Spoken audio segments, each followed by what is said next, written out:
ഗോഡ്സില എർത്തിന്റെ ഒരു ക്രാഫ്റ്റ് ആണ്. പാർട്ട് 2 ഇതാ. ഈ സൈഡ് നോക്കുമ്പോൾ ഇങ്ങനെ, ഈ സൈഡ് നോക്കുമ്പോൾ ഇങ്ങനെ, മുന്നിൽ നോക്കുമ്പോൾ ഇങ്ങനെ. ഇത് നമുക്ക് ഈ ഗോഡ്സില എർത്തിന്റെ ഫുൾ വീഡിയോ കാണിച്ചിട്ടില്ല, പക്ഷെ എന്നാലും ഈ ഗോഡ്സില എർത്ത് എന്നുള്ള റിയൽ ക്യാരക്ടറിനെ നമുക്ക് ഗോഡ്സില പ്ലാനറ്റ് ഈറ്റർ ഫിലിംസിൽ കാണാൻ പറ്റുന്നതാണ്. ആദ്യത്തെ ഏറ്റവും വലിയ ഗോഡ്സിലയാണിത്. ഈ ഗോഡ്സില യൂണിവേഴ്സിലെ തന്നെ ഏറ്റവും വലിയ ഗോഡ്സില ഇതാണ്. പിന്നെ ഇതാണ്, ഇത് ഞാൻ ഉണ്ടാക്കിയ ചട്ടുകൊണ്ടൊക്കെ ഉണ്ടാക്കിയതാണ്.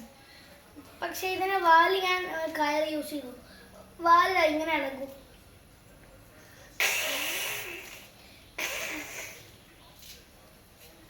ഇതും കൂടെ വോയിഡ് കിടോറെ ഞാൻ ഉണ്ടാക്കിയിട്ടുണ്ട്. അത് എന്താ വേറെ ഇനി വീഡിയോ എടുക്കാൻ സമയം കിട്ടുമ്പോൾ കാണിച്ചു തരാം. Bye bye.